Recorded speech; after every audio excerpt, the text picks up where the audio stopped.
Hello YouTubers, this is Johnny Quest here working on his BMW 2008 twin turbo, getting ready to replace his daytime running lights. And I got some tools here that you might need to use. I got this right here, which is like a grabber. You can use this to grab your light. So you can guide it into the socket. It's hard to grab it with just your bare hand. You can try to maneuver a little bit, but not too much. So you need something like this, something similar to grab the light in order to put it into the socket. Secondly, I got me a screwdriver here to pop out the panel, and also, if needed, I have this plastic fork for removing panels, which may come in handy later. We'll see. And anyways, I'm gonna go ahead and pop this this panel here.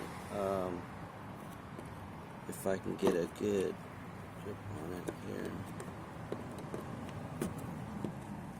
Looks like that one's almost out there. Yeah, that's pretty good there. That's pretty easy to pop that out. All you gotta do is pop out the two snaps. Now what we have here is an aftermarket light. I've disconnected some of it, the transformer and stuff like that.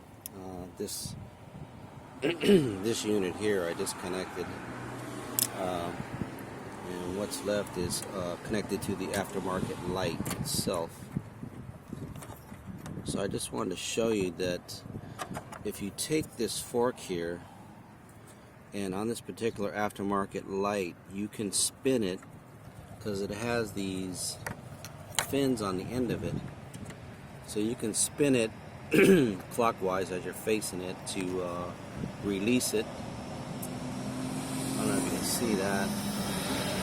Spin it there, and you can see it's loose. It's loose now. See, so if you get some type of plastic prod, you could loosen it that way. And then what you want to do is try to get your hand in there. And like I said, there's limited room, but if you're a decent mechanic, you should be able to get it out pretty easily. So I want to show you here that you have to slide the light to the passenger side in order to take it out, because there's more room on the passenger side to slide out the light. So there's more room on this side going this way to slide out the light. So once you pull it out, you want to go into that direction there towards the passenger side to release it from the socket. So here is this grabbing device for these aftermarket blue daytime running lights, and this helps a lot because you can grab the end and then kind of loop it in there into the socket without using your hands. So it gives you an advantage to do this a lot faster. And I don't know if I can do it while I'm holding the camera, but I'll give it a shot. Anyways, like I said, stay on the left side of the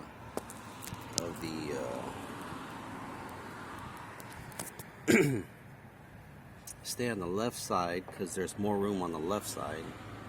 So you want to try to angle it maybe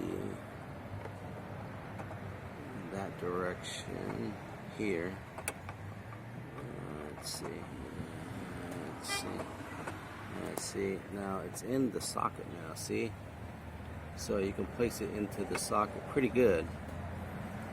Now what you want to do is you're going to release your claw, and then use your hand to hold it in place and then swivel it around. But this is the best way to get it into the socket because you can't use your hand, it's really hard.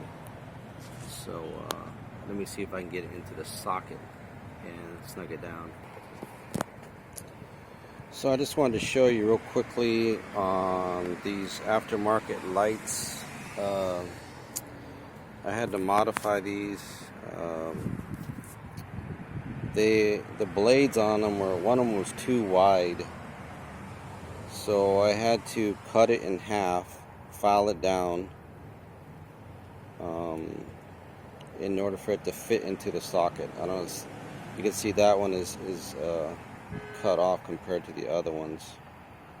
And this one right here was way too wide. It was like way over here somewhere. It was way too wide. I couldn't get into the socket.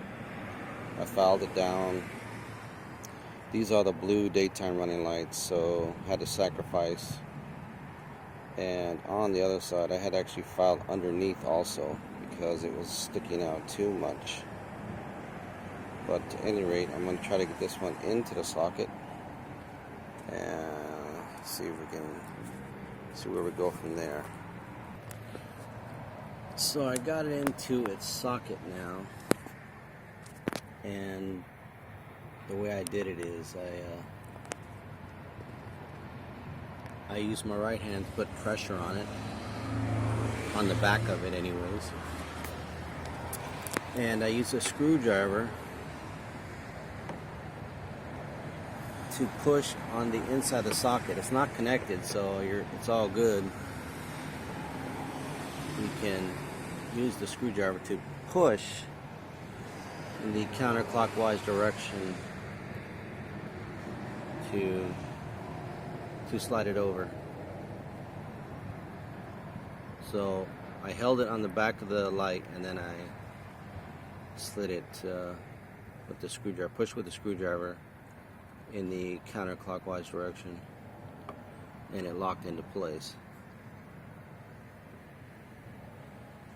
So it looks good, looks like a tight seal.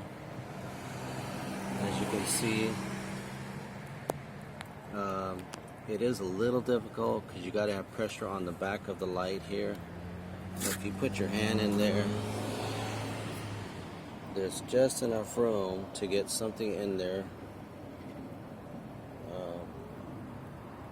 and then slide the socket over and tighten down. All you have to do is put the connector on now, and that's pretty easy. There's a lot of room to put that connector in there, so no big deal.